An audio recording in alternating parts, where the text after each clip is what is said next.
Good morning. It's time to dive back into the great conversations that started yesterday.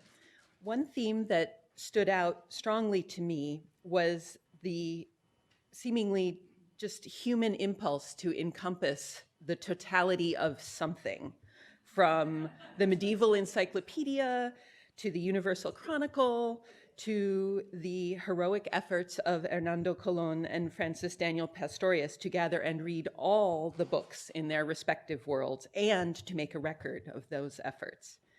Yesterday's session, last session, was titled Cataloging Analog Style. This morning we continue with Cataloging Going Digital. I'm very pleased to introduce three speakers who will explore 21st century work to describe, arrange, and link manuscripts and data about manuscripts. The first will be Sally Ragep, who is a senior researcher at the Institute of Islamic Studies at McGill University. Her research focuses on the tradition of theoretical astronomy in pre-modern Islam, the role of commentaries in the advancement and pedagogy of astronomy, and the institutional structures for teaching astronomy in Islamic societies. Coming out of that work is her 2016 edition of the central work that she will be talking about, the textbook by Jagmini, that was published by Springer. And I learned this morning that one of the 5 manuscripts that she used to produce that edition is LJS 388, one of the manuscripts here. She is also engaged in a cross-cultural comparison with astronomy and astronomical teaching in medieval and early modern Europe. And to that end, that edition includes a translation for those of us who want to link these worlds, but don't necessarily have the linguistic skills to do it ourselves. Please welcome Dr. Ragep as she starts our day by speaking about the digital work that has grown out of this historical work in Islamic manuscripts, pre-modern interweaving and modern unraveling. Thank you all for coming and also managing to get here from the marathon. I don't know if you trekked out or not, but and thank Lynn and all the other people that I'm sure, the nameless people that go into putting something like this spectacular symposium together. This is my first attendance, and I'm very grateful to be a participant in this.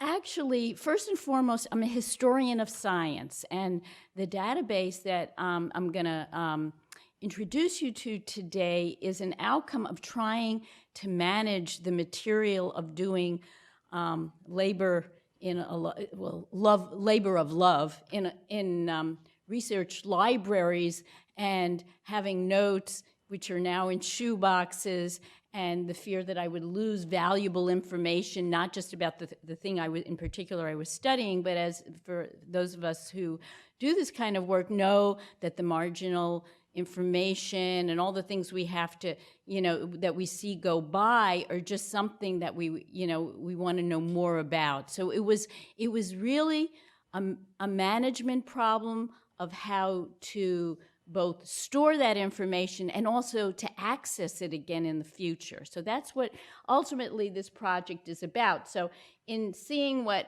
is on this opening page here, my comfort zone is really the text in the corner, but the outcome for research, as a research tool, working with technicians, basically our prime person who's worked with us for over 20 years is the Max Planck Institute in Berlin, the History of Science component there. And we've worked together over the years to make this, what we refer to as ISMI in Arabic, my name, a reality for researchers. And that's what the talk about is today.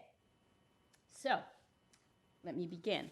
The pre-modern world of scholarship was remarkably interrelated, interconnected, and intertextual. But before I begin with the focus of my talk, I have several overarching points I would like to bring to your attention, okay? And this is if you go to the website, and I hope if there's time willing, I can go live and show you. For expediency's sake, I'm going to have snippets, like I think the B lecture did as well. Okay, so the Islamic Scientific Manuscripts Initiative, ISMI, aims to make accessible, reliable online information for specialists and non-specialists about Islamic authors, their works, and extant manuscripts in the exact sciences. This includes references, biographies, and accession history. Fields include astronomy, mathematics, optics, mathematical geography, music, mechanics, and related disciplines, whether in Arabic, Persian, Turkish, or other languages. And when I say reliable information, the people who are putting in the metadata are historians of Islamic science. So that's who are the main people, and I oversee them to verify the information. ISNI connects metadata and data directly with scanned manuscript images for basic research. It can connect across projects and libraries if their images are IIIF compliant. It can handle codices composed of multiple works, and it allows, and this is the interesting part for me as a researcher, for complex queries, such as providing all authors who wrote in connection with a particular title, all manuscript copies of a particular title, and so on. And if time willing, I'll show you some of the and so ons. Okay. So where are we at now? Okay, so here there's a public and a private component. Public in the sense that if you went to the database online, we can't put all the manuscripts that we have acquired over the 20 years. But this gives you an idea of the numbers of what's online on the right side versus those that we've had acquired. And you see we have over 15,000 manuscripts at our disposal that we can connect for our research purposes. And at the moment, the right side will become more. We won't put it online unless we verified the information within the database itself. So it's constantly, the right side is constantly getting bigger, but also we're also confined by ownership rights. So the more partners we have, the more we can add to the right side of the situation. So you see, today, though, to illustrate the database less abstractly, I'm going to turn to the influence of one person, Jagmeeni, from the some 2,500 people that are in the database now, and one of his works, which is an extremely popular and prolific introductory teaching textbook on Ptolemaic astronomy. So the Mulachis was composed in the 13th century in Arabic in the region of Khwarizm in Central Asia, and it played a significant role in the teaching, dissemination, and institutionalization, instruction of Islamic theoretical astronomy. And here is just the main text that you can see here. And you can see along the margins that it was a teaching text. The manuscript on the right actually has mathematics. You see, it was a working book. It wasn't just comments. The students put notes. Those of you in the are familiar. We saw a lot of these yesterday as well. To give you an idea of where Khwarizm is, for those of you who are not familiar with it, think of it basically underneath the Aral Sea area. And the text migrated, but this gives you a feel of the region that I'm basically dealing with. Although you'll see the dissemination of this text went both east and west. Okay, so this is a snippet from the database, and I just want to bring certain features to your attention. The spelling of the name Jagmeeni, for those of you, there's so many within different catalogs that we have the ability to give aliases to both the name and, you'll see later when I get to the title, We have aliases for title. Of course, we can put in when a person died, when they flourished, the different locations. We can add to where they lived, for example, or where they traveled. So this gives you the potential that if you see two people who have traveled in the same city, of course it doesn't guarantee that if I'm here in Philadelphia and you're here in Philadelphia, that we are at the same workshop. I mean, but on the other hand, you know, it gives you a sense of the places that a scholar traveled. You can talk about if the person was a teacher, we can add students, we can add teachers. We have notes, which is always, you know, a drop all. But the trouble with putting notes in a field is, again, we want to be able to retrieve the information in creative ways. You see on the right side, you have a list, and all these things link to the different works. Jagmini, the Mulachas was not Jagmini's only work. It was certainly one of his bestsellers, but he wrote many other works. And you see, he wrote, in fact, a corpus of introductory works in various fields. And you can see we have it listed according to subject. We can see the other works. Other works give valuable information about the person, about the other works as well, and complement it. So you have easy access to all the works of that particular person, all linked. And all of these have references for when you go to it as well. So I'm talking about the one particular work, as I mentioned before, and so if I selected the Mulachas fi Heya el Basita, which is basically an abridgment of the configuration of the world, you learn more information. This is another snippet. If I had selected that within our database, you would see there are other versions of the work. You would see who it was dedicated to. And here we're just getting a sampling on the left side where it says commented in of the various commentators. There are over 62 commentators. This is just a small handful, again, because I wanted to make sure I had the research and make it public for what's on display now. But there are many more, but each of these will connect with a commentator. You see who it's dedicated to. I could click that. I'd learn more about the dedicatee. We have the dedication. We can put in the table of contents for identifying. We have the incipit. We have the explicit, or both the beginning and the end of the text itself, and so on and so forth. You see at the very bottom corner, I hope you can see, it says there are 103 witnesses. That means I've entered in, for just this text alone, 103 manuscript copies. There are hundreds of them. This is just a small sample that we already have in the text. Okay, I did want to give you, I'm digressing quickly, but I'll try and move quickly. I did want to give you a sense of what the text was about. And since there were so many people here that are doing diagrams as well, the text is geared for a very broad audience. It was considered a very user-friendly text, hence it's part of its appeal and its longevity. And it provides a scientific account of God's creation, both his celestial and his sublunar realms. So he offers a structure or a configuration, Heya, that's what the word Heya means in the title of the universe. And topics include basic astronomical definitions and concepts, parameters of the motions of the planets, and the Earth's inhabited zone. Okay, so this is, the first section is on the celestial part, and you see how, unlike we saw with Sacrobosco, he paid a lot of attention to planetary, mathematizing planetary motion. And you see the diagrams, there actually are not that many in the base text. Actually, there are only 9.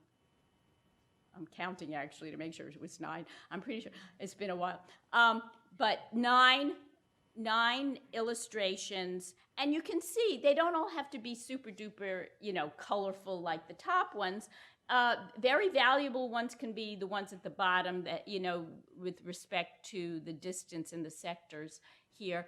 They could be handwritten or, clearly more sloppy, but they're accurate. they're accurate. And that's another issue that we had talked about yesterday with labeling and accuracy and verifying information, which is important. The second realm, this is the second half of the treatise itself, part 2, relates to the terrestrial. And I do want to bring to your attention, notice the climes are not in there. I'll get back to this when I deal with the commentaries, but the basic test, he mentions the climes. He has an entire chapter. Chapter 1 is they're extremely important for the parameters, and he gives the Ptolemaic parameters, but no diagram. I also threw in, as of yesterday, I wanted, for those of you who were interested in the commentaries and diagrams, to just show you why this was considered an elementary text. You have Jagmini's there on the left, but within other scholars, these aren't even the commentaries. There are commentaries on these other works, but there were levels of proficiency. This is all the same diagram, all the same topic, but I thought maybe some of you out here would be interested in seeing how the complexity of dealing with the material gets more and more complicated. Okay. Anyway. As I mentioned, the base text circulated for over 8 centuries, and it gave rise to some 65 commentaries, super commentaries, and glosses. In addition, it was translated into Persian, into Turkish, into Hebrew. There's Hebrew versions of Jagmini's Mulakhas as well. Let's see.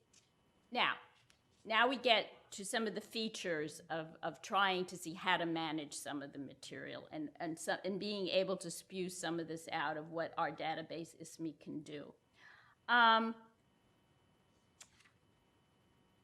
This, I just have to see, Okay, this is one of the features. I'm going to discuss 3 features that we can do in ISMI. One is to form commentary chains, and I'll get back to this. One is to map out locations associated with a work, which indicates the dissemination of a text, and 3, to map out timelines associated with a text. And I'll devote the remainder of my talk to those 3 features. So this is the first feature I want to bring, which is the ability to form a commentary chain.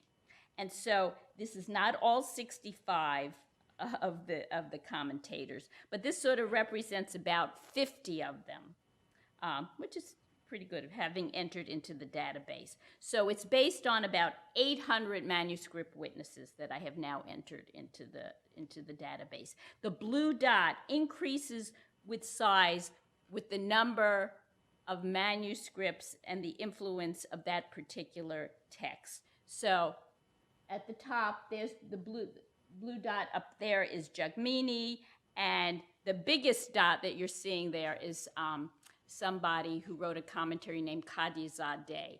People here at Penn might be familiar with it because I think you're going to even show it in your display.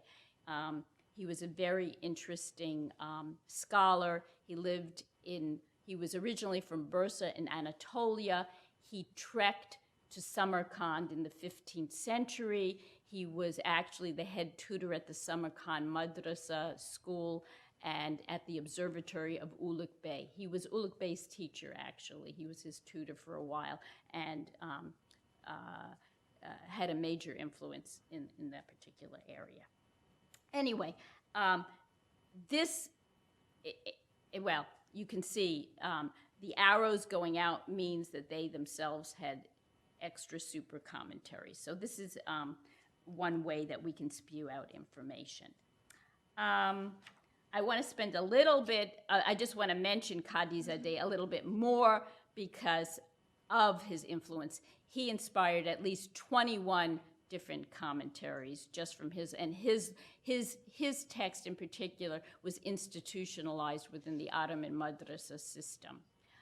And as I mentioned, you have 2 specific codices of Kadizadeh here at the collection here, and we've entered them, of course, into ISMI database.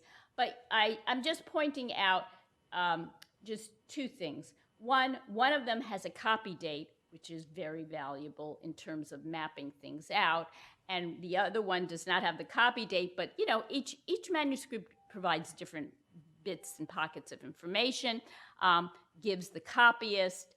Unfortunately, because we're not compatible yet, because UPenn doesn't have the III format, we're only able to put the link to the manuscript in the notes, which you can click on and then you can go to it.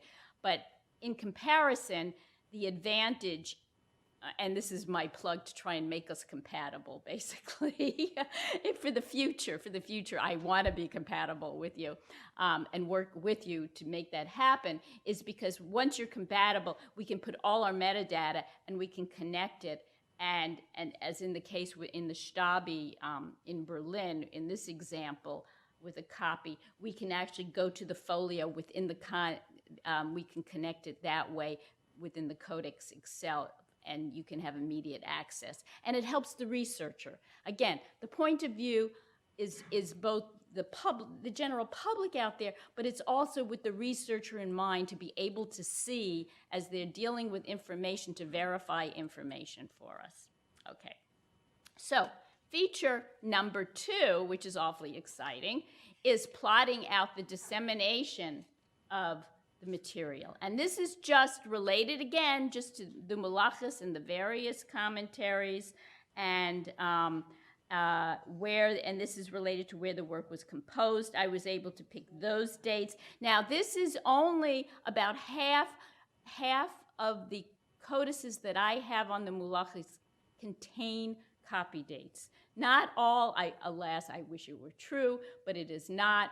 That not everyone provides information. Your copyist does not usually do that. You feel like you've won the lottery if a copyist actually gives you a date and a time and a place, and wow, if you really won the lottery if they give you an institution. But, you know, the point is I'll settle for a copy date initially, and by doing so, I was able to plot out the various places to the extent that this particular text circulated in the various to show that.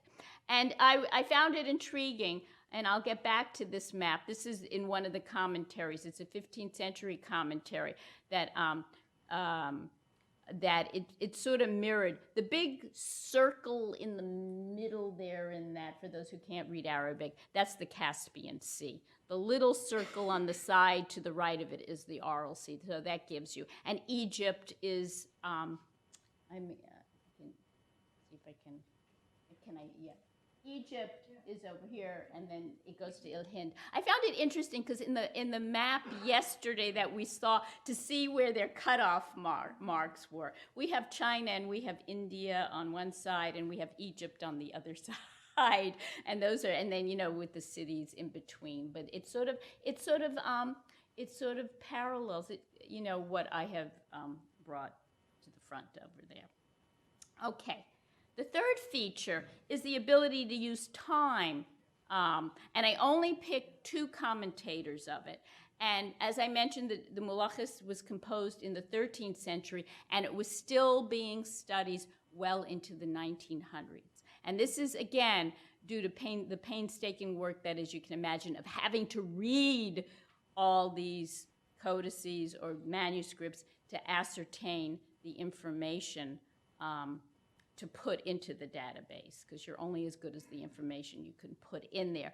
But I want to bring up from the researcher's point of view of what the digital, this digital image can convey, at least to me, hopefully to you as well. And you can see clearly that the base text was not replaced by the commentaries. It continues to be studied into the 1900s along with the commentaries. And then clearly we can see at a glance that something is happening in the 1700s. And so it brings your, and indeed, there were things, I won't get into it here, but there were things happening during that period that would cause the spike. But it allows the researcher, again, to ask these kind of questions and maybe to think of our research in different ways that I wouldn't have in just doing the text itself. So, here is, I have to see, give me a second to catch up with myself here.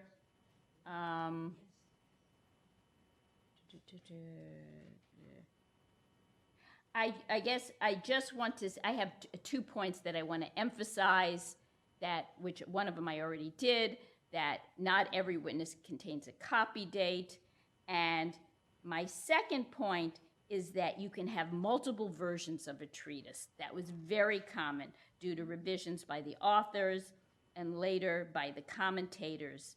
And that timeline that I just showed of studying a pre-modern scientific text underscores how efforts were made to seek teaching approaches that could accommodate the older scientific traditions along with new developments. And I have 2 slides that I hope will convey this.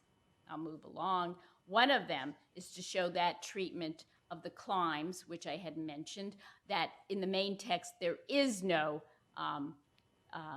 diagram of the climes, and so that you can see this is the various treatments that you find in the later commentaries of this particular subject.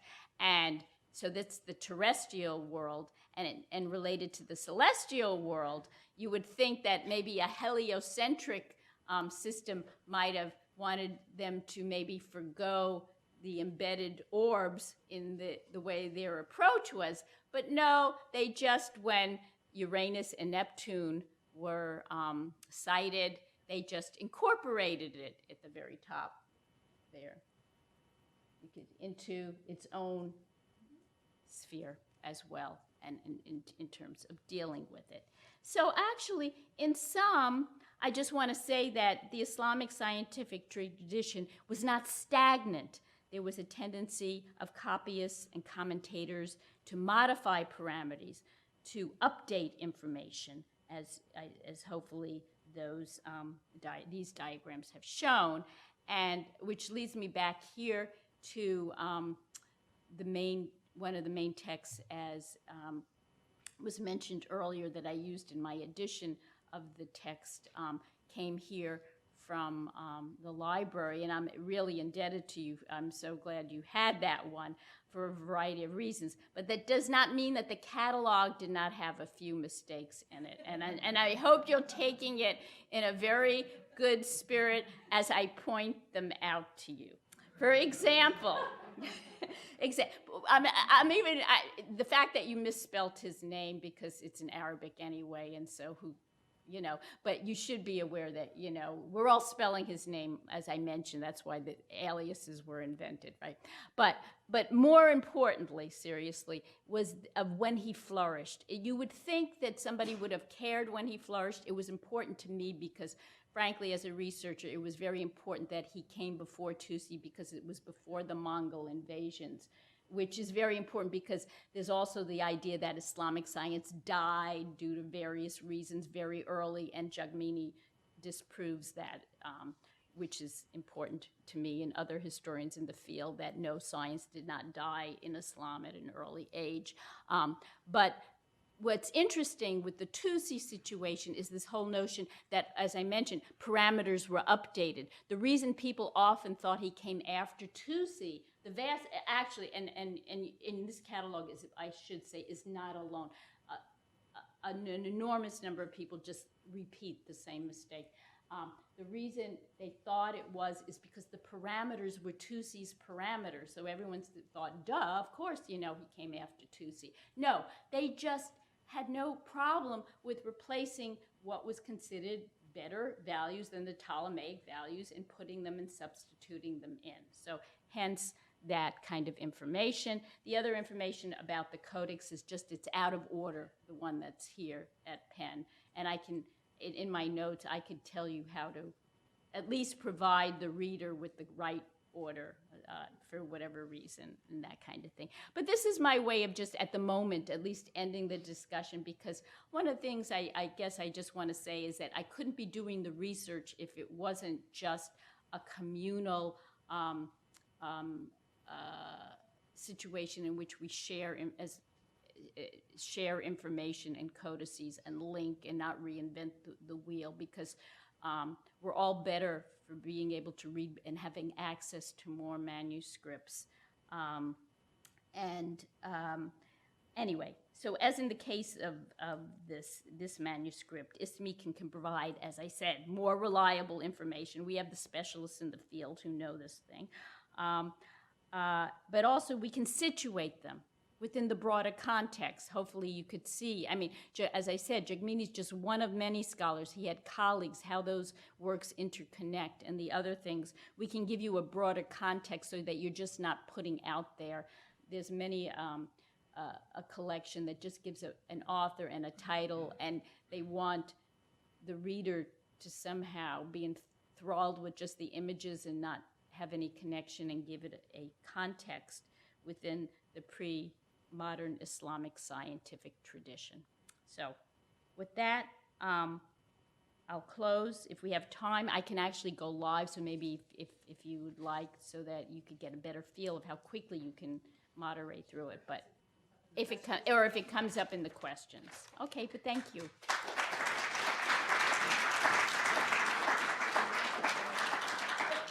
Let me introduce Katarzyna Kapitan, who is a postdoctoral researcher at the Museum of National History at the Frederiksborg Castle in Hillerød, Denmark, where she works on the Writing Histories project. She focuses mainly on Old Norse Icelandic language and literature, with research interests in manuscript studies, digital scholarly editing, textual criticism, transmission history, and history of historiography. She will be speaking to us about digital catalogs and analog data, cataloging Nordic manuscripts.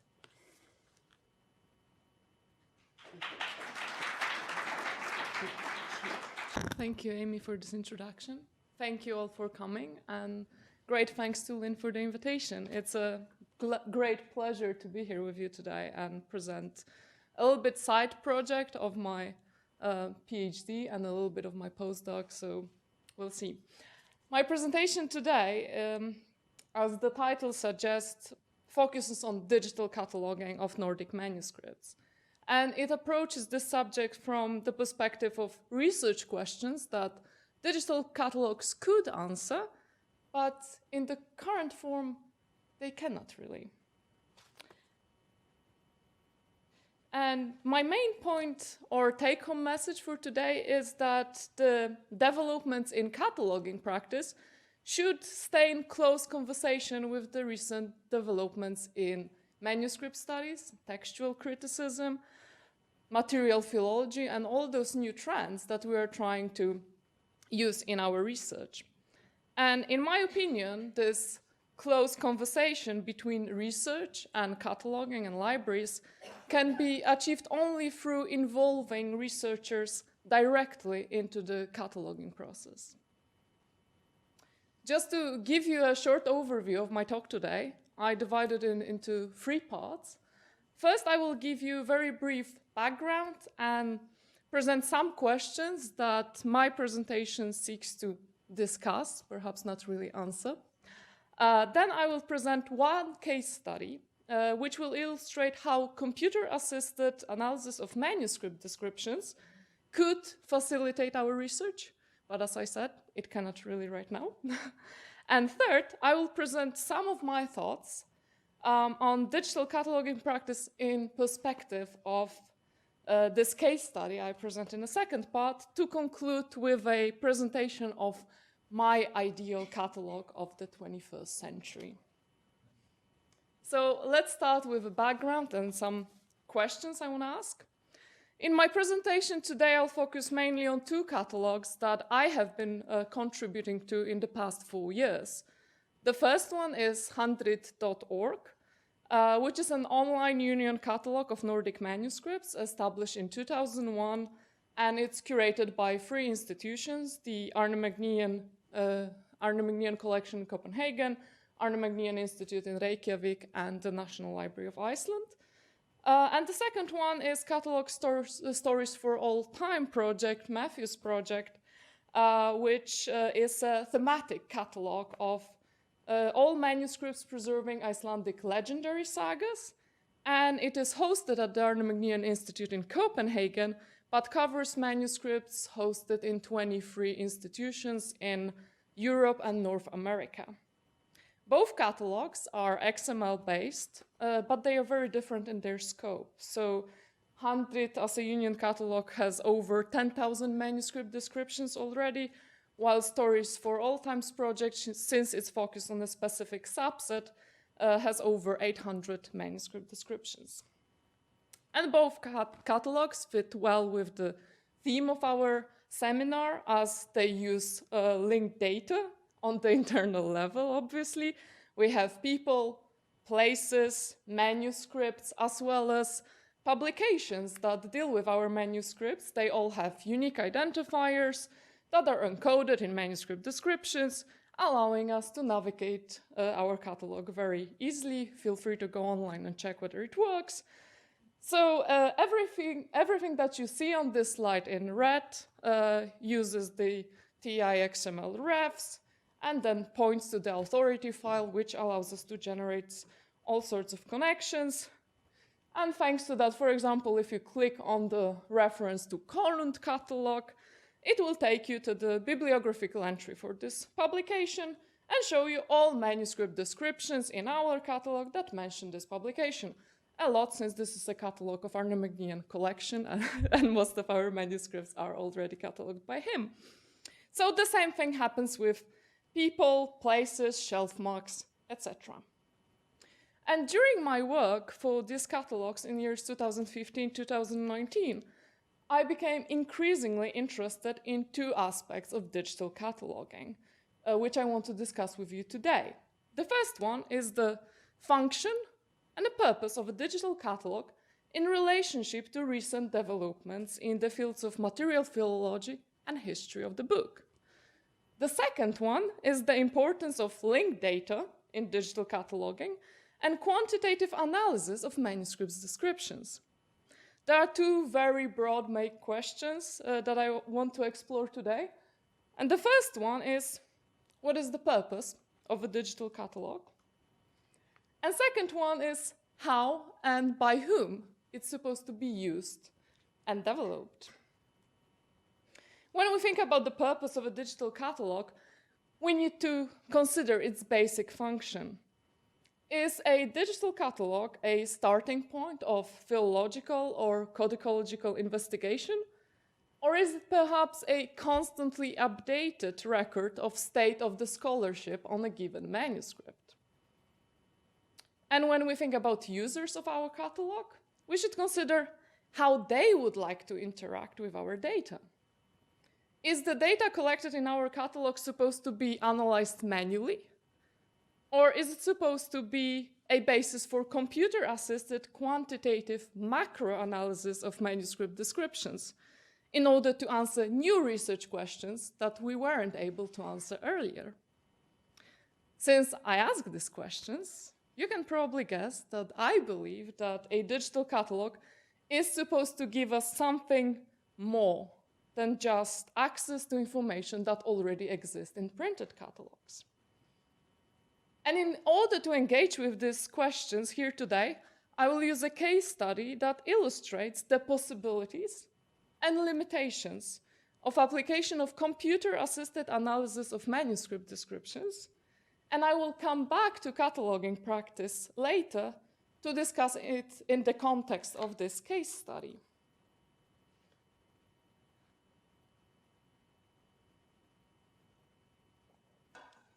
Together with my two colleagues, Taryn Wills and Tim Robotham, we used computer-assisted analysis to macro-analyze the manuscript context of Old Norse literature. We presented our project at DH Nordic in Gothenburg in Sweden in 2017, and if you are interested, feel free to access our abstract through the link. We tried to answer the question whether modern scholarly genre classifications of Icelandic literature can be visible in manuscripts that preserve the text that we classify as certain genre. So do we see the classification of Icelandic literary corpus in manuscript that transmit this literature? And the main reason behind our research was a disagreement between scholars regarding the genre boundaries. Some leading scholars in the field were trying to answered this question by looking at manuscripts. They all were using evidence of manuscripts from manuscripts, but they all arrived at contradicting conclusions depending on the manuscripts they looked at. So in our view, the limitation of the previous scholarship lied in a number of manuscripts a human being can manually examine and analyze. Therefore, instead of looking at single manuscripts, we have decided to collect and compile all the digital data currently available for Old Norse manuscripts. The main idea was to visualize the relationships between texts that are preserved in the manuscript we have catalogued and presented in the form of a network, which is a very attractive and sexy thing to do these days. So we compiled our data from 4 sources, 2 XML-based catalogs and 2 databases, which covered Icelandic manuscripts in 23 repositories in Europe and North America. First challenges we had to face was the fact that most of the digital catalogs are not complete. Examples as the one presented on the left-hand side of this slide, meaning an empty placeholder with a shelf mark, are not very unusual in our own catalog, 100. More importantly, however, we don't have access to any information how big is the percentage of cataloged manuscripts versus the total number of manuscripts in a given repository, which would give our analysis some statistical context.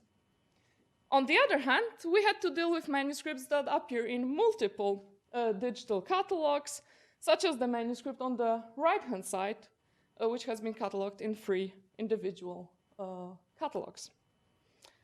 Therefore, we had to perform some basic cleaning of our data to make it, the data that we harvested from all those catalogs, to make it relevant and relevant for our research questions, so we could use it. It's really bad quality, I'm sorry for that.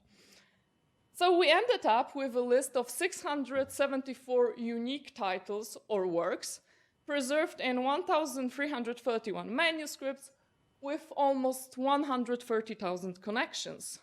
We imported the data to Gephi in order to obtain the visualization that you see on this slide as a network of relationships among text in manuscripts.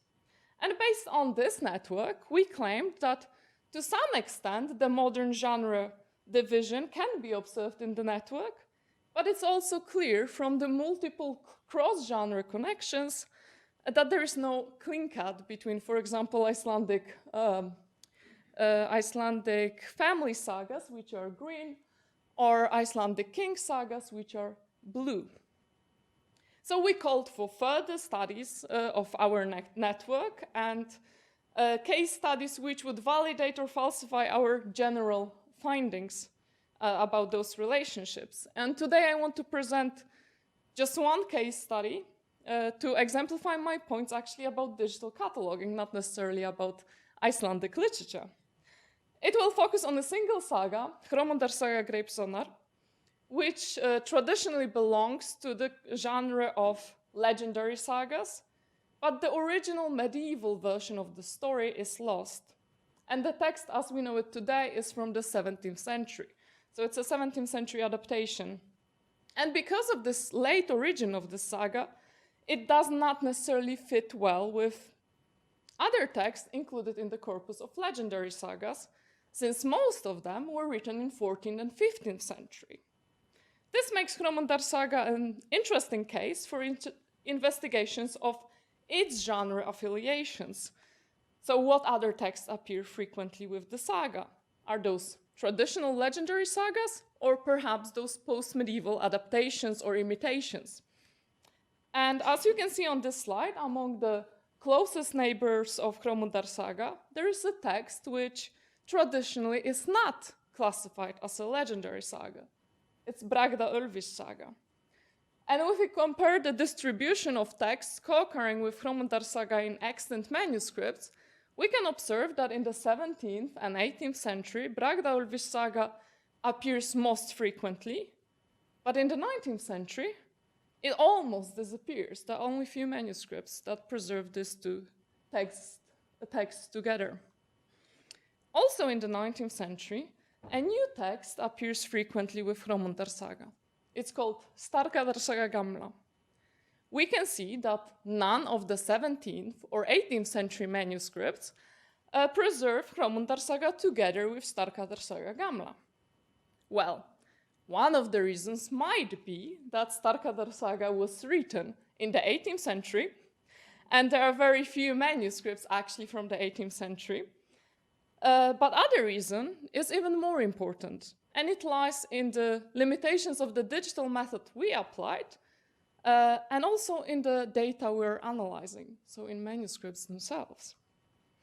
On one side, we have the instability of manuscripts. Some of them have changed their shape number of times, passing from one owner to another, with each owner making changes and adjustments to the contents, adding some items, removing others, to meet personal needs and interests. So two texts co-occurring today in a single manuscript did not have to be produced together. We are all well aware of that, but on the other side, we have outdated manuscript descriptions. Many online catalogs are surrogates of existing printed catalogs, originating often from the 19th century. And some of them are unfortunately almost useless when it comes to the computer-assisted data interpretation. For example, they do not differentiate whether two texts appearing in a single manuscript are also part of a single codicological unit or not. It's very rarely included in those old catalogs. So let me exemplify that by British Library manuscript, additional 11109, which is one of the manuscripts that preserve Hromundar saga together with Starkadr saga Gamla. You can check the links to the catalog descriptions or just browse British Library catalog to find those. But the only information we can find in catalogs about this manuscript is that these two texts appear together today in one book. But is it enough? If we look at the British Library catalog, the only information that is provided there about this manuscript originates from the catalog of the collection from the middle of the 19th century. The catalog entitled List of Additions Made to the Collection in the British Museum in years 1836-1840, which was published in 1843, and contains exactly the same information as that available to us in the online digital catalog, with the titles of the sagas in Latin, even though all texts are written in Icelandic. Far more detailed catalog of Stories for All Time project lists the sagas with their Icelandic titles and provides a basic description of physical features of this manuscript, such as number of leaves, number of hands, etc. But this catalog also reproduces information provided in already existing catalog. In this case, Jon Helgason's unpublished catalog of manuscripts in British Library, which was compiled somewhere around 1930, and hopefully is supposed to be published soon. Matthew is nodding, so let's hope for that. Since both these catalogs merely reproduce existing information, not surprisingly, they do not provide information that would be crucial for material philological research, such as collation formula, specified number of codicological units, that would be necessary for our experiment to deliver meaningful results about production of those texts.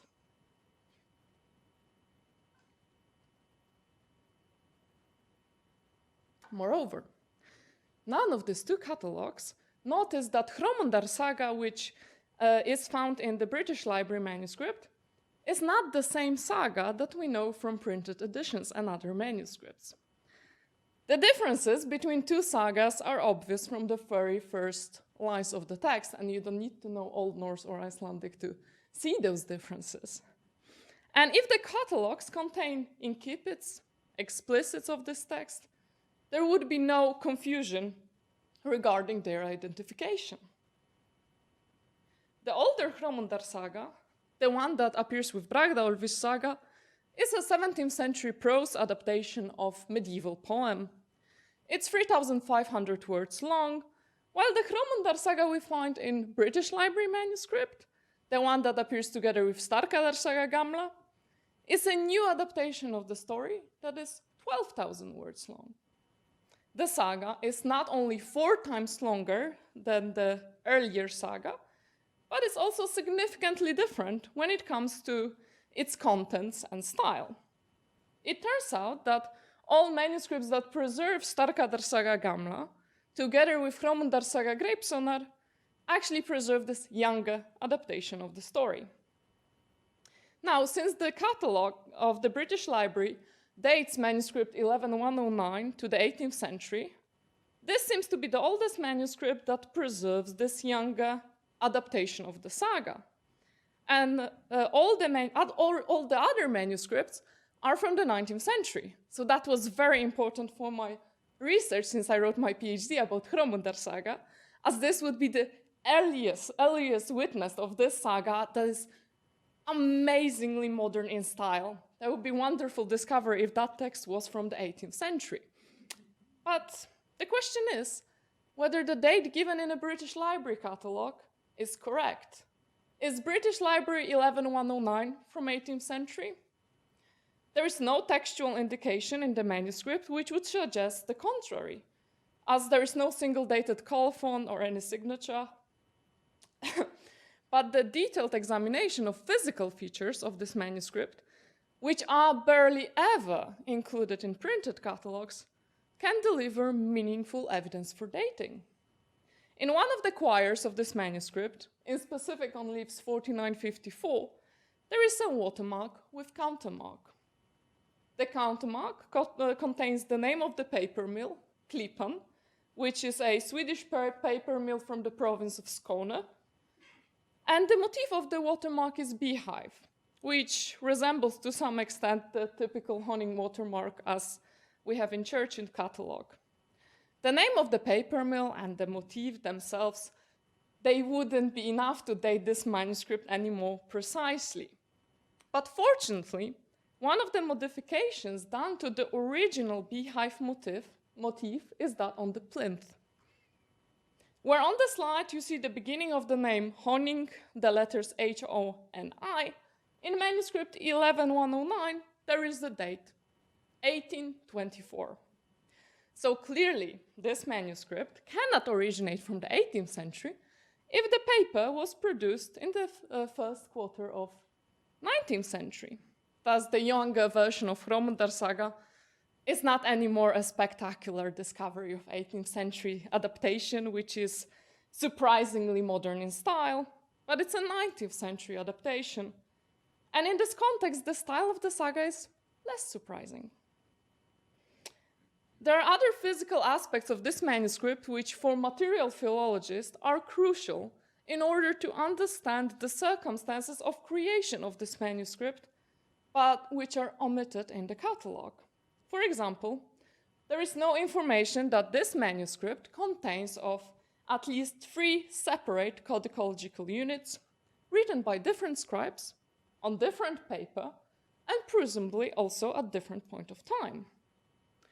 In the context of our case of younger Hromundar saga, which frequently co-occurs with Starkadar saga Gamla, it is important to emphasize that actually in this manuscript they appear in 2 different codicological units. So they wouldn't be included in our network from perspective of production because they might have been produced at different points of time in totally different circumstances. And this brings me to the last part of my talk, devoted to some perspectives on digital cataloging in the 21st century. In my view, one of the main problems we are facing right now is that current digital cataloging projects of Old Norse manuscripts rarely involve revision of information that has been already published in printed catalogs. As shown by example of British Library 11109, the information from 19th century and beginning of the 20th century is merely copied into the digital sphere without revising or updating anything. The traditional catalogs have a main objective in identifying the texts presented in a given manuscript. But as these two sagas mentioned before show that even this textual criterion is not always fulfilled in a satisfactory way. And in order to allow scholars to immediately disambiguate the contents of a given manuscript, we cannot only provide our uniform title. We need to give a rubric and keep it explicit. It feels very basic, but we just really need to do it. The second feature, which is crucial for modern scholarship, is description of the physical features of the manuscript. After the rise of new philology, almost 30 years ago now, the current research questions cannot be answered by analyzing 19th century catalogs.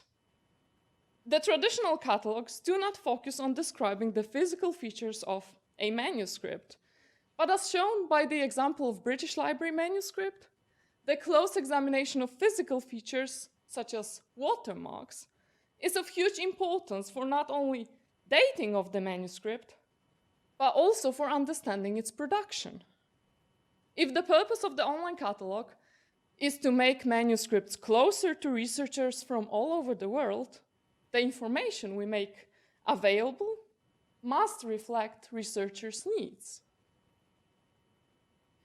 Finally, we come to the point of updating the contents of catalogs according to research scholarship. In my view, each manuscript description should not only have a section devoted to the scholarship on this manuscript, but also incorporate the newest discoveries in the description. I'm thinking about the situation when someone does an in-depth study of your manuscript and discovers scribe, place or origin, or whatever.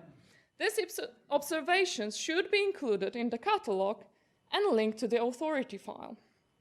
We have tried to do this in Stories for All Time, as well as in 100, but we are not very consistent in it.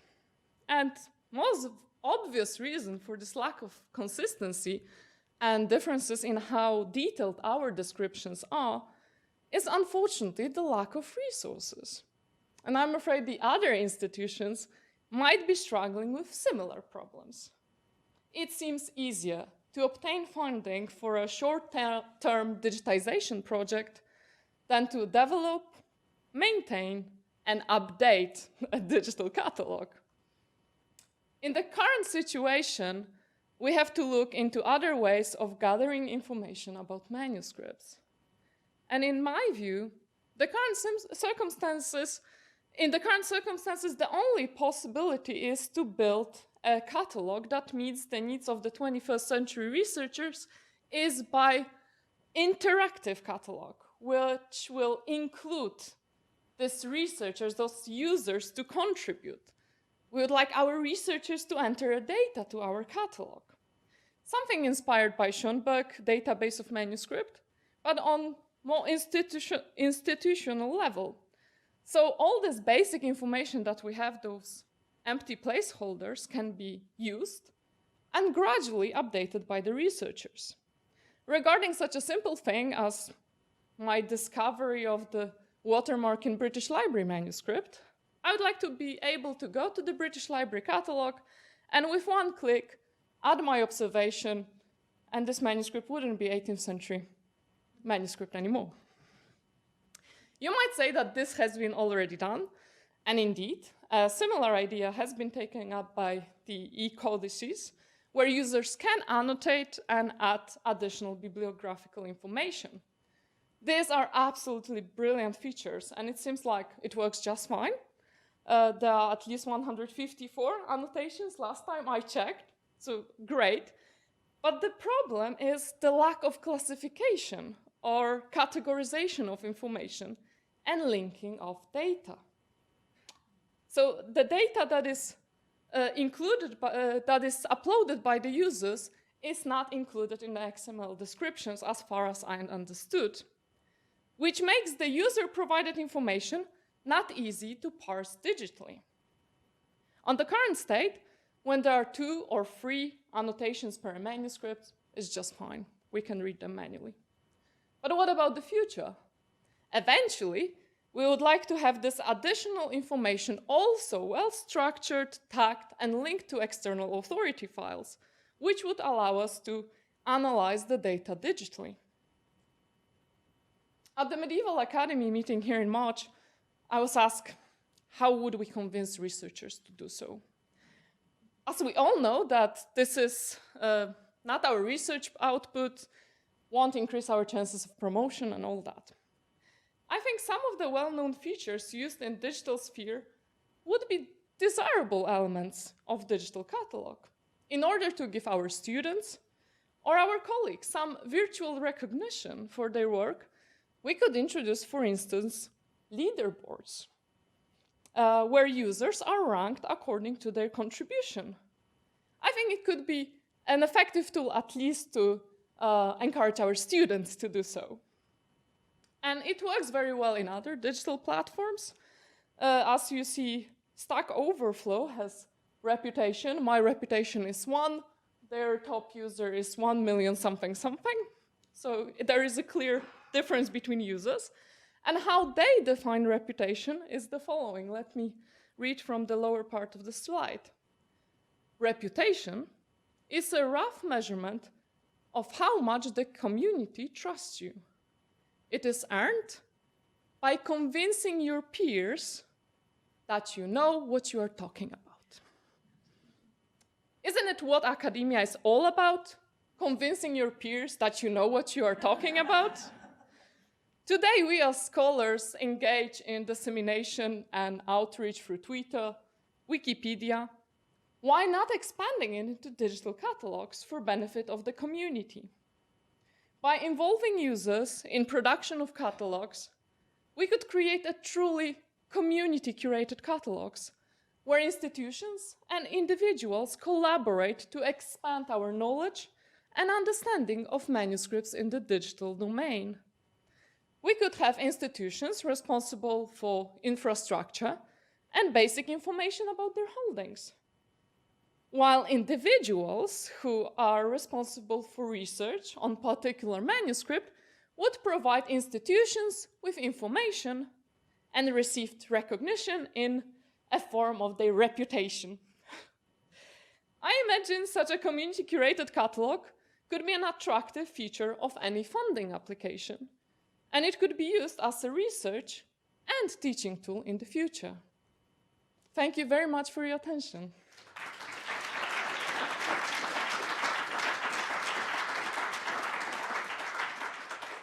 All right, and now we will finish by hearing from Kıvılcım Yavuz, who is the Anne Hyde postdoctoral researcher at the Kenneth Spencer Research Library at the University of Kansas, where she works on enhancing access to the library's substantial holdings of medieval and early modern European manuscripts by conducting research and creating detailed digital catalog records for the pre-1600 manuscripts.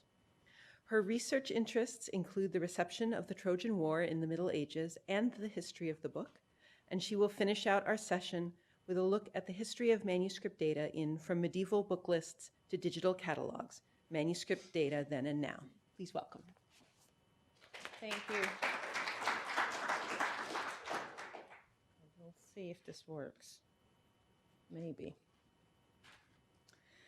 I'd like to start by thanking Lynn Ransom for the invitation and the manuscripts people at SIMS here for doing such inspiring work, including the symposium. And I should add that my dear colleague Katarzyna is a very difficult person to follow after because she said almost everything I was going to say, and I am going to say it again. Okay, yes, so. Recent decades have seen, particularly in Europe and North America, significant efforts to make information available on the digital domain with regard to ancient, medieval, and early modern manuscripts, as well as early printed books. Many archives and libraries have provided digital facsimiles of their manuscript holdings, as well as making their manuscript catalogs digitally available. Recent decades have also seen an increasing interest in the materiality of the manuscripts in scholarly circles, which grew from different theoretical approaches to medieval texts, such as transmission history, intertextuality, and new material or artifactual philology. scholars began paying attention to not only the texts contained in the manuscripts, but also the mechanisms of the production, dissemination, and reception of texts as material objects. Taking into account the opportunities and challenges presented by digital tools on the one hand, and the changing demands of manuscript scholarship on the other, I will consider today contemporary manuscript cataloging, both in principle and in practice. Focusing on the shift to the digital domain, I would like you to consider the following questions during this talk. What is in a manuscript catalog? How are individual manuscripts described? How can manuscript catalog descriptions add to and benefit from research? And to what extent do we have access to manuscripts in the digital age? And this is the toughest question, I think, here. Do digital tools make manuscript data more discoverable? To what extent do digital catalogs work together with digital facsimiles? Does the metadata match the artifacts? And what would linked data look like in the context of manuscript cataloging? After very briefly surveying evidence from ancient and medieval library cataloging practices, I will focus on my own experience in recent years as both a researcher on and a cataloger of manuscripts, and will discuss some examples that will, I hope, showcase what kinds of manuscript data is recorded in digital catalogs and how research informs cataloging and cataloging informs research. We have, as you might already know, some fragmentary evidence from ancient libraries with respect to their cataloging practices. These range from Sumer to Hattush, Nineveh, and Alexandria. So already around 2000 BCE, in Nippur, Sumerian works of literature were listed by title. They were not in alphabetical order, however, and there is no information about their locations. From Hattush, from around 1200 BCE, we have colophons on clay tablets that were also recorded in a catalog. So a catalog record reads, for example, 2 tablets when the king, queen, and princes give substitute figures to the sun goddess of the earth, the end.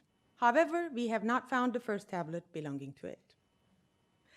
So in Hattush, we get detailed bibliographical entries with the number of tablets, contents, and author. From Nineveh, from the famous library of Ashurbanipal around the mid-7th century BCE. If you were in London last year, this past year, there was a big exhibition. There survives an acquisition list along with over 30,000 clay tablets and fragments with text in cuneiform script. And more to the point, most tablets in this collection already bear what we might call a library stamp, stating that they belong to Ashurbanipal, king of the world and king of Assyria.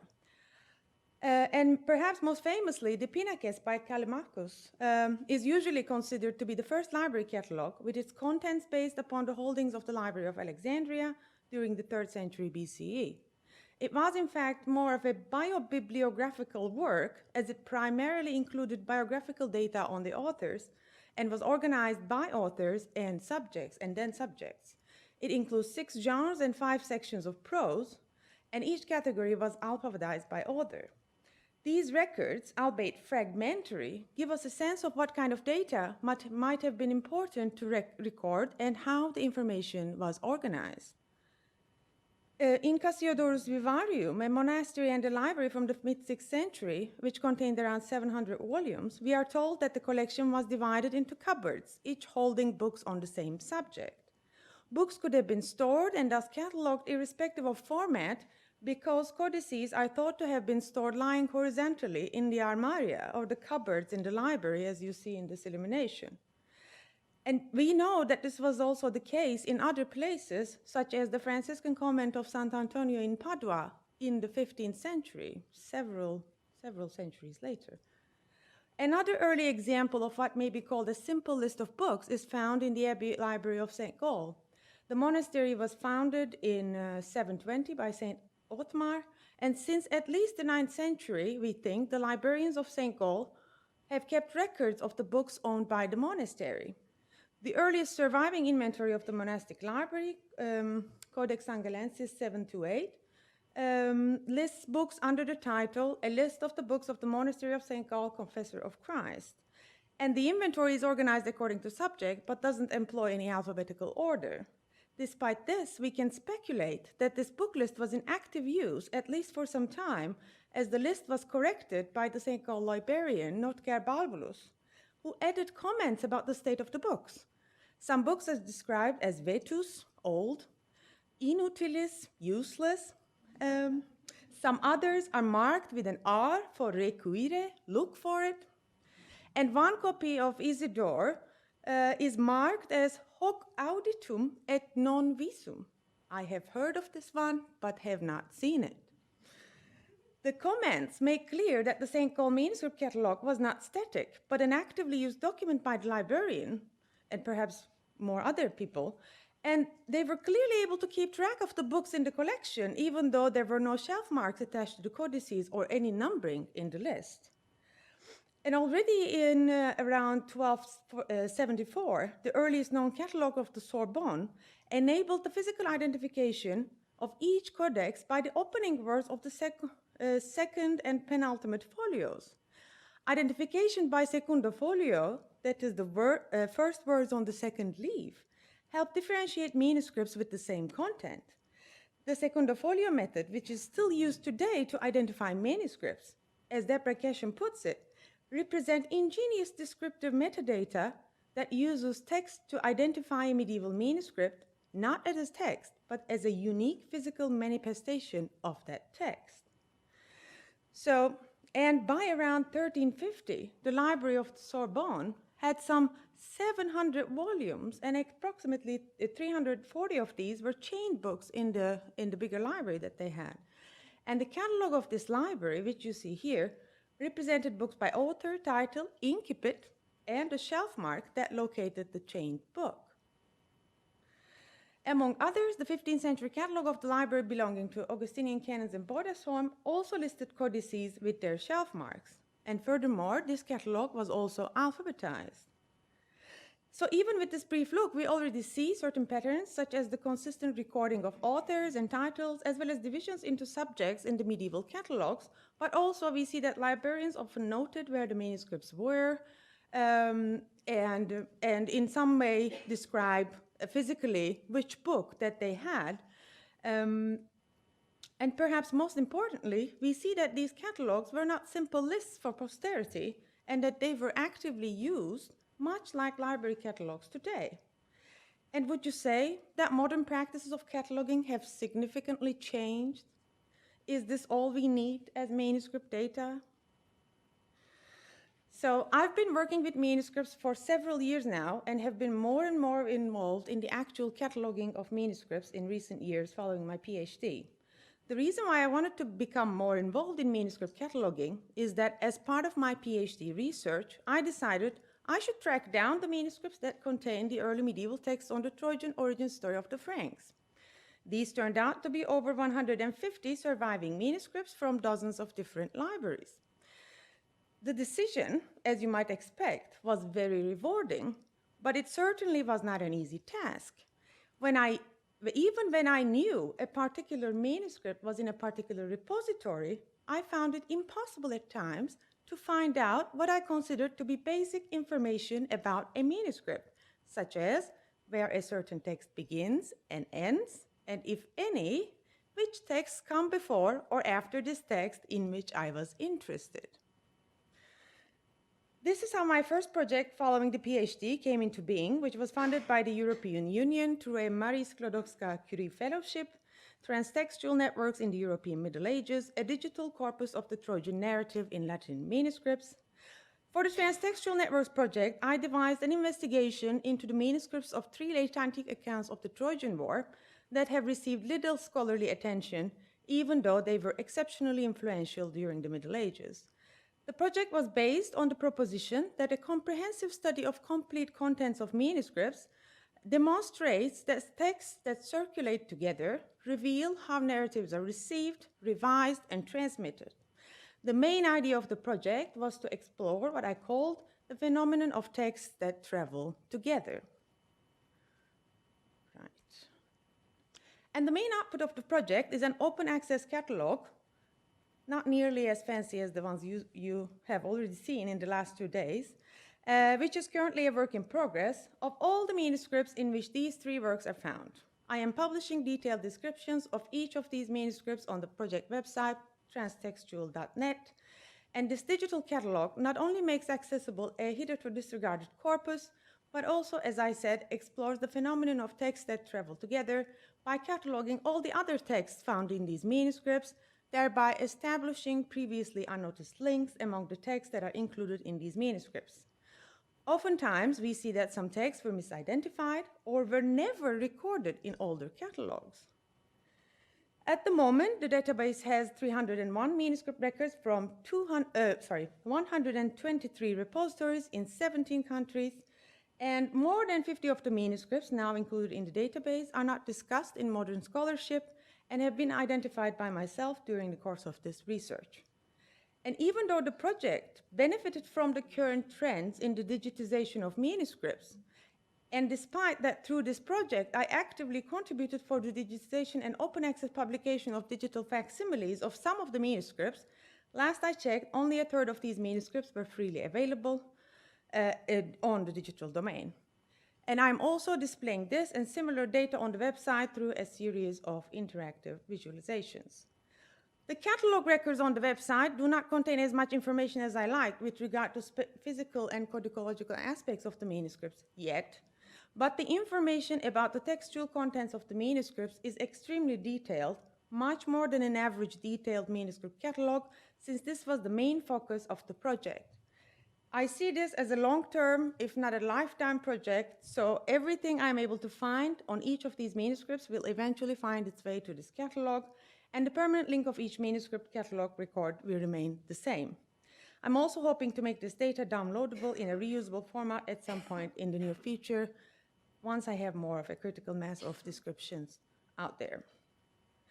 So during the research phase of this 2-year project, I have examined hundreds and hundreds of manuscript catalog records from hundreds of institutions, in addition to catalogs that focused on a specific topic, as well as collective catalogs that covered multiple repositories.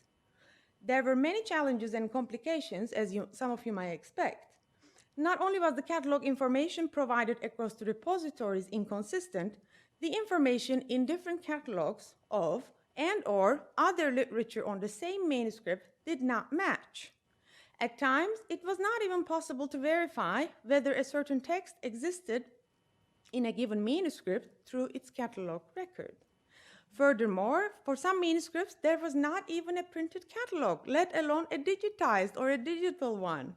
So I was looking at another manuscript to find information on my own manuscript. Such a case is this 19th century manuscript you see on the screen from Biblioteca del Museo Correr, the only catalog that was ever made, to my knowledge, for the collection of, I'm going to butcher the Italian name, Cicogna, which holds one of the manuscripts that I am interested in for this project. For our purposes today, I would like to give you 2 examples from current digital catalogs that I have used during the Transtextual Networks project, and I would like to think about 3 things: accessibility, discoverability, and expectations. To what extent do we have access to manuscripts in the digital age?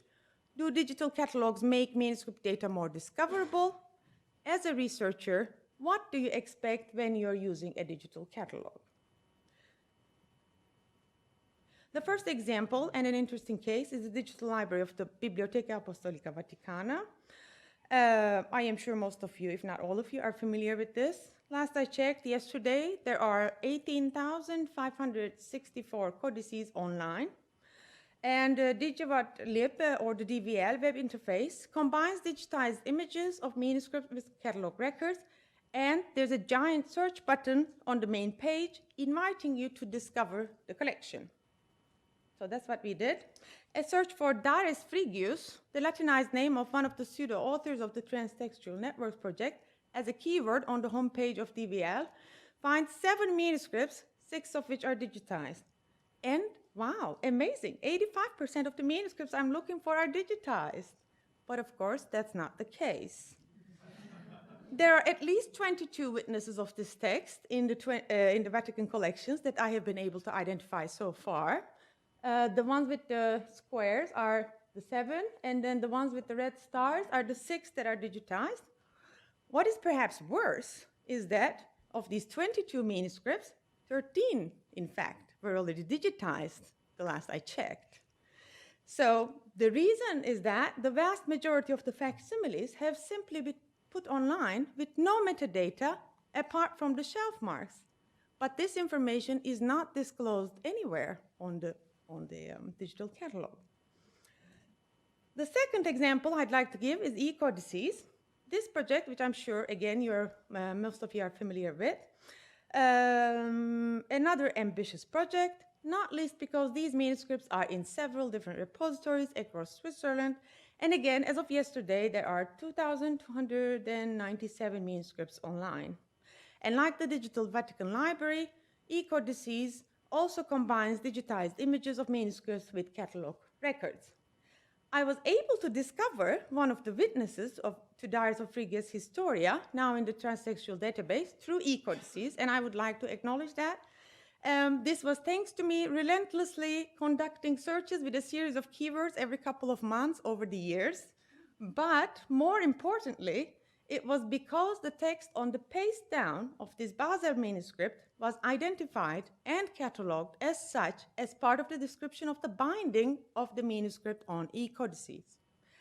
Until this, there was no indication in my research that a witness would be in the collections of the University of Basel, and this collection was never in my radar. I would have never found this manuscript when I did if it wasn't for the catalog record on e-codices. So, you may simply think that the availability of catalog information on the digital domain is very varied and that some are better than others and that at least we have images, etc., etc. But I really, really would like you to consider accessibility, discoverability, and your expectations from the digital catalog. How can we discover a manuscript when not even the main text or authors are included in the catalog description and in the metadata of digital images?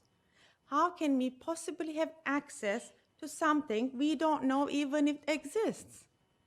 As a researcher, what do you expect when you're using a digital catalog? So, following the end of my Marie Curie Fellowship, I was employed by the Arnamagnæan Commission to work on the Latin manuscripts in the Arnamagnæan collection in Copenhagen.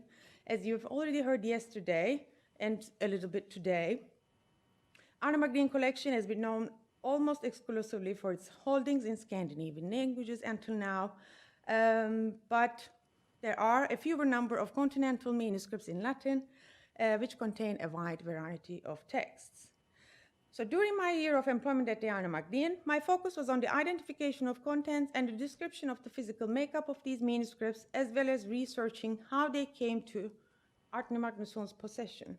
And the main idea behind this was to enhance the digital catalog descriptions. I would like to give a couple of examples from my work at the Arnamagnæan as to how I was able to find crucial information on some of these manuscripts that I looked at solely through the reconsideration of the legacy records and examination of the manuscripts themselves, especially the paratext in the manuscripts. In terms of legacy data, for the Latin manuscripts, we have two previous catalogs of the Arnamagnæan collection.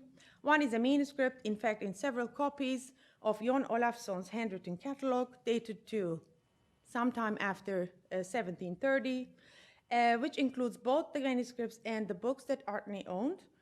And the other is the most comprehensive printed catalog of the collection, still in use, prepared by Christian Kollund and published in 2 volumes in 1889 and 1894. From 1883 until his death, Kollund was actually the librarian and the keeper of manuscripts at the Arnamagnæan, and the current digital catalog 100 was initially based on his catalog. So, as you have heard yesterday in detail in Matthew Driscoll's talk, one of the most important identifications was the discovery of Ferdinand Columbus's Libro de los Epitomes during my time at the Arnamagnæan. So, let's now rewind back and assume we don't know what this manuscript is. In fact, until a few months ago, this is all we knew, the short description given by Kollund. It states that the manuscript was described in the old catalog as, on various authors and judgments on their writings, the book is marked ES. Although some people have understood this last part to mean the mark or the signature is Liber ES. A similar explanation is also summarized in Danish afterwards. and this is it. This is the entirety of the information that we have. Indeed, some 150 years earlier, the manuscript was listed exactly as such in the old manuscript catalogue of the Arnamagnæan collection, prepared, as I said, by Jon Olafsson of Grunewald. Literally the same information. I was able to trace this description back to an auction catalogue, which was printed in 1682. This catalogue lists part of the collection of Cornelius Pedersen Lerche, who was the Danish ambassador to Spain between 1650 and 53, and then again between 1658 and 62, during which period he is thought to have collected a number of manuscripts. So some of Lerche's printed books, along with what is thought to be a small portion of his manuscript collection, were auctioned off in 1682, the year after his death. Thereafter, along with AM 377 folio, the Columbus manuscript, I was able to trace 17 of the manuscripts in the Arnamagnæan collection back to the collection of Cornelius Pedersen Lerche with some confidence. That's the list that you're seeing. And for some of these manuscripts, the record in the auction catalogue was the exact title, still partly visible on the parchment bindings of the manuscripts. Just saying, look at the binding. Another examination of paratext led us to another previous owner for this Columbus manuscript. If you remember the description of the manuscript recorded by Jon Olafsson and Kolund later on, it said that there's a mark, ES. So this actually turned out to be not an ES, but an E5. So this marginal annotation E5 turned out to be a shelf mark that belongs to another collection, whose library catalogue also survives. The inventory in which we find this reference belonged to another famous book collector in Spain, sometime later, Gaspar de Guzman, 1st Duke of Sanlúcar and 3rd Count of Olivares. Known as the Count Duke of Olivares, Gaspar de Guzman was a member of the royal court of King Philip IV of Spain and served as prime minister between 1621 and 1643. And the entry that corresponds to our manuscript reads, yes, you can read it, the library of distinguished men and the works they have written, a large book of 2,330 authors folio. Considering not only that the signature of the manuscript matches that of the entry, but also the last record number in the manuscript today, as it stands, is 2,330, there can hardly be any doubt that this entry denotes our manuscript. The most significant aspect of this little discovery for me is that it shows not only that the manuscript had been separated from the rest of Columbus's collection by 1627, if not earlier, but also that the first few gatherings, as Matthew mentioned, were already lost while the manuscript was still in Spain, along with the connection to the famous library of Ferdinand Columbus. In fact, my examination of the rest of the manuscripts have revealed that there are at least 4 manuscripts, including AM 377 folio, that can be traced back to Spain to the renowned library of Guzman. And this is all thanks to looking at marginalia and paratext and asking what it means. And I should also add that none of these signatures were ever recorded in the older catalogs except for AM 377 folio, which was recorded wrong, and no one second guessed. After a positively eventful year cataloging Arnamagnæan manuscripts, this September I began working at the Kenneth Spencer Research Library of the University of Kansas in order to make the medieval and early modern manuscripts more accessible, primarily through enhancing catalog records and making them digitally available. The collecting of rare books and manuscripts at the University of Kansas in Lawrence began in 1881, within 20 years of the university's foundation in 1865.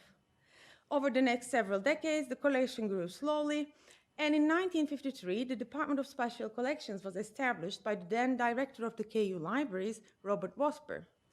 Joseph Rubinstein was appointed as the first curator of special collections. And from what I can gather so far, initial collection development, cataloging, and research with regard to medieval and early modern manuscripts began during Rubinstein's decade-long tenure at Kansas. In mid-60s, Helen Forsman Spencer, decided to build a library in honor of her late husband, Kenneth Spencer, a native Kansan and a graduate of the University of Kansas, who was a businessman in the coal mining industry. The library was completed in 1968, and this is how the current Kenneth Spencer Research Library, which also houses the Special Collections Department of the University of Kansas Libraries, came into being.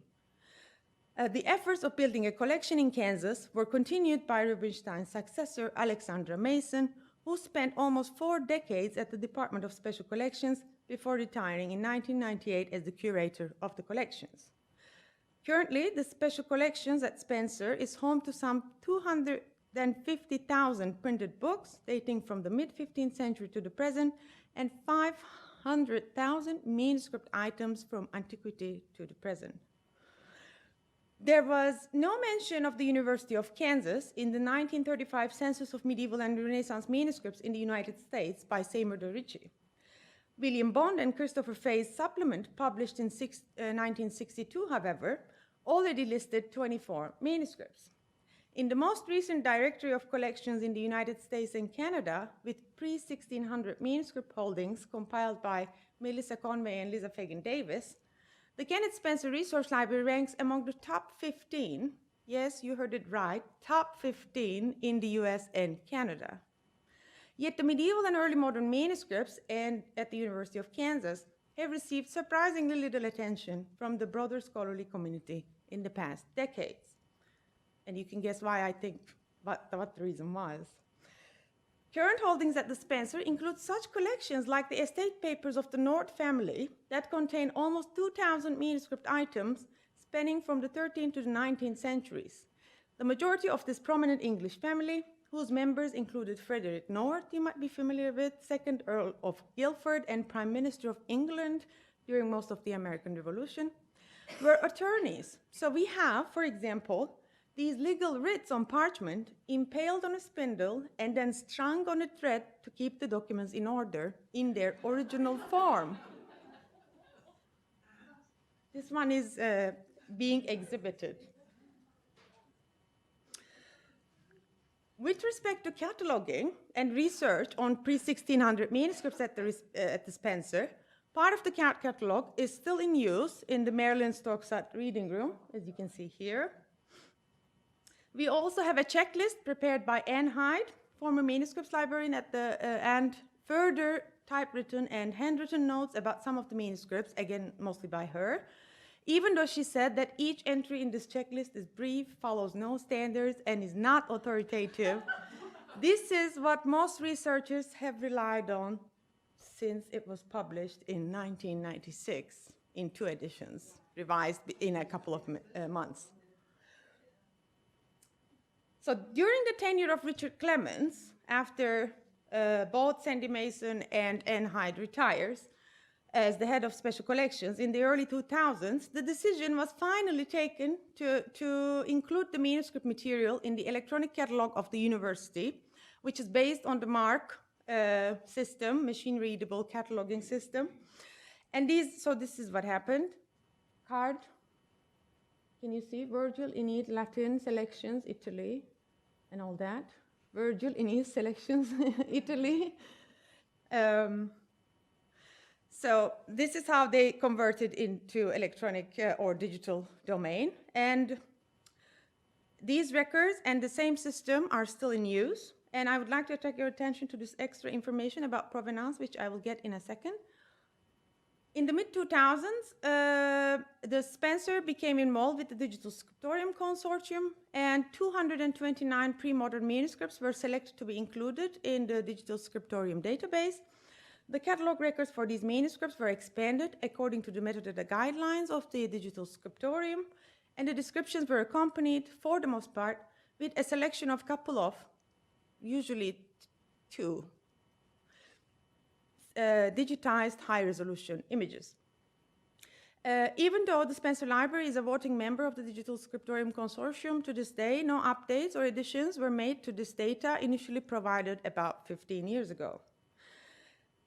And as I boxed that information out, so across the different legacy records we have at Spencer, provenance data regarding the famous Phillips manuscript seemed, at least at first, to have been recorded very meticulously to me. So I've done a little survey. So for those of you who don't know, the extraordinary 19th century library of manuscripts and printed books of Sir Thomas Phillips was dispersed all over the world after his death. And in a recent article, Toby Burrows said that the University of Kansas is one of the 16 major institutional holdings of Phillips manuscripts in North America. So this is very promising. But as you can see, 3 sources of information: NHIDE's checklist, KU Library's online catalog, digital scriptorium, totally different numbers. Okay, maybe this is because of the selection of the materials, but no, only 11 are all in 3 resources, and these are all using each other's sources, if that makes any sense. Not only that, I looked at the card catalog also. And we have card catalogs especially for provenance. So when you look at Phillips, I found 3 more that are not mentioned any of those 3 catalogs. And one more, just by looking at a manuscript, myself, potentially another Phillips manuscript. So this is all just to say that this is not a simple task of converting analog data into digital data, and it shouldn't be. For a digital catalog that is being created today, the task should not be to code information that is already available in manuscript or print form to make it also available in a machine-readable or digital form. As the previous 2 papers in this session also argued very well, if we are cataloging a manuscript today, we should pay the same attention we pay to the textual contents, to the physical attributes and the history of the manuscripts. What I mean is information on watermarks, ruling, bindings, collation, layout, former owners, etc., are as much important, if not more, as a text in a given manuscript. And when we are cataloging texts, also, we should not subscribe to cataloging only the most important texts in a given manuscript and shouldn't ignore shorter texts, summaries, annotations, and other paratexts, especially those added later than whatever the oldest text might be in a given manuscript. We should also take into account the past research that was done, as well as conducting new research, asking different questions that will respond to our current interests, and gathering data that was never gathered about that manuscript. This is what I will endeavor at the Spencer in the next 2 years. I consider cataloging manuscripts as legitimate scholarly research, and I see contemporary digital catalogs as well as digitized manuscripts not only as part of digital humanities practices, but also as part of the larger open access movement. And in this framework, linked data plays an important role in the discoverability of the data, and perhaps not so much for findability. To put it simply, if one already knows a certain manuscript is in a certain repository, they will find the information they are looking for one way or another. But with open access research and linked data, we will be able to find manuscripts that we weren't looking for in the first place. And I think this is where the significance of linked data with respect to manuscript research lies. I would like to conclude with a quote by Alexander Mason, former head of the Special Collections at the Spencer, thanks to whose endowment my current position is made possible, and it is from 1991. We must not allow the present state of digital, computer, what do you like, applications to blind us to possibilities. I look forward to the day when I can expect the International Catalog Network to respond helpfully, not only when I ask for a title or the name of an author, but when I ask for an incipit, or a place of writing, or a scribe's name, when I can request everything produced in Lucca in the second half of the 15th century, and be presented with a list of incunabula, manuscript codices, notaries' protocol books, and private letters. I believe that with work and imagination, this can happen, and that the means of making it happen will be with us much sooner than we can imagine inputting that information. So, the technological means are here, and we can do so much better working together as catalogers, librarians, researchers, and scholars. And I have revised the little motto I usually use to no metadata, no linked data, no linked data, no future for manuscript studies. Thank you for listening. Maybe you didn't need that.